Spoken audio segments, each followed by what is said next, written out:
Hello guys, dumating yung aking order guys. Ito, lipstick sa Shopee. Ayan, tararan, napaghahalata talaga ang mahilig sa lipstick. Kayo ba guys ay yung tipong hindi nakakalabas ng bahay, parang may kulang kapag walang lipstick na nakalagay? Wow! Ayan, kagaya ko. So, ngayon ko lang to inopen guys kasi kakadating niya lang.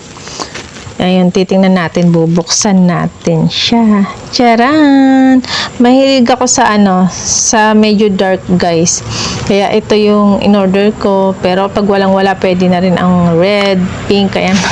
Pag walang-wala talaga, pag no choice na ako. Ayan guys. Meron na naman akong lipstick. Ayan, lipstick is life talaga guys. Simula umpisa guys na mag-asawa talaga ako. What? Hindi nawala sa akin tong lipstick. Ayan, parang kulang. Parang may kulang sa buhay ko kapag walang lipstick. Yung lalabas ka ng bahay, tapos walang nakalagay sa labi mo. Hindi ako kampanteng humarap sa tao kapag wala akong lipstick. Okay guys, thank you for watching. May lipstick na me.